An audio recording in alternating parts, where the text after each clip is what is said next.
कल इमरान खान को 10 साल सजा हो गई कौमी राज अफशा करने पर, कौमी सलामती से खेलने पर। आज उसकी बीवी को सजा हो गई।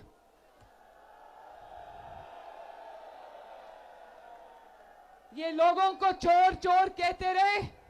वो कहते थे ना कि विचों विचों खाई जाओ तो रौला पाई जाओ। ये लोगों को चोर कहते थे। अल्लाह ताला ने उन सबको सुरखरू किया। ये पूरे खानदान समेत आज अल्लाह के फजल से चोर साबित हुआ है। मैं इसकी बीवी की गिरफ्तारी पे खुश नहीं हूं। मैं किसी की तकलीफ पे खुशी नहीं मनाती, लेकिन एक निजाम आसमान से भी चलता है। ये नहीं हो सकता। मेरे पे क्या इल्जाम था? मेरे पे कोई चोरी का इल्जाम नहीं था। मैं भी किसी की बेटी थी, किसी की बहन थी, किसी की मां थी। मेरे पे चोरी का इल्जाम नहीं था। मुझे सजा सिर्फ इस बात की मिली कि बाप का साथ क्यों दिया, बाप के साथ खड़ी क्यों हुई। लेकिन बुशरा बीबी पे ये इल्जाम नहीं था। बुशरा बीबी के ऊपर तोशा खाना से हीरे जवाहरात लेकर, हीरों के सेट लेकर, घड़ियां लेकर बेचने का, चोरी करके बेचने का इल्जाम था, जो साबित भी हुआ। आज जो आज टीवी पर बैठकर कह रहे हैं ये नहीं होना चाहिए था, क्यों नहीं होना चाहिए था? अगर कोई वजीर आजम चोरी करता है और अगर कोई वजीर आजम की बीवी चोरी करती है, तो क्या इसलिए उसको छोड़ दिया जाए और कानून हरकत में ना आए कि वो वजीर आजम है या वजीर आजम की बीवी है? बताओ नारोवाल वालों। मैं पूछना चाहती हूं आपसे आज ये बात, और अल्लाह करे कि जो हमें बर्दाश्त करना पड़ा वो कभी इनको ना सहना पड़े। मैं अपने बाप के साथ अपनी मां को लंदन में छोड़ के आई और अपने बाप के साथ मैंने गिरफ्तारी दी। अडियाला में मैं अपने वालिद के साथ रही। वालिद पास ही होते थे लेकिन मुझे मिलने की इजाजत नहीं थी। वहीं पर मुझे अपने वालिदा के गुजर जाने की खबर भी मिली। मैं कहती हूं अल्लाह करे ये कभी किसी दुश्मन के साथ भी ना हो।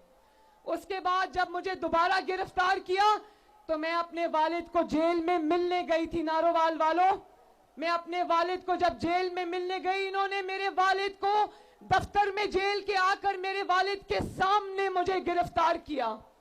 नवाज शरीफ ने कहा, एक जुमला कहा उस दिन नैब से, एक जुमला मेरी बहनों।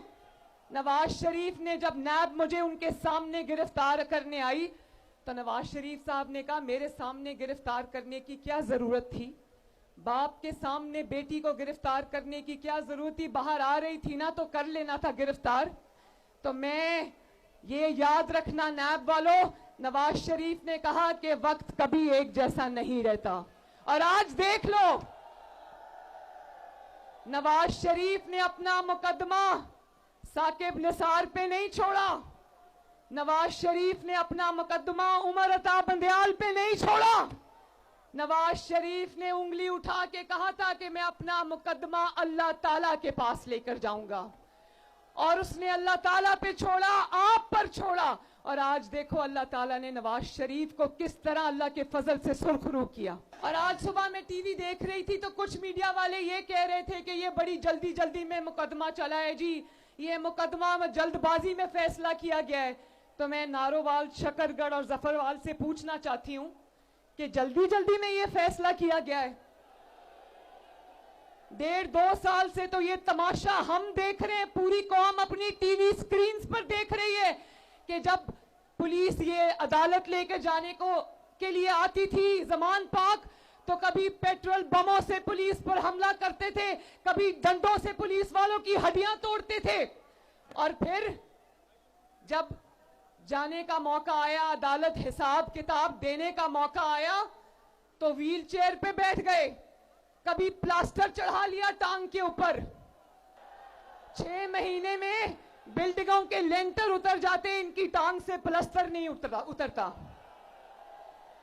उसकी वजह यह है कि जब चोरी की होती है ना, जब इंसान का दामन आलूदा होता है, जब इंसान के हाथ चोरी से रंगे हुए होते हैं, तो फिर प्लास्टर चढ़ाना पड़ता है टांग पर।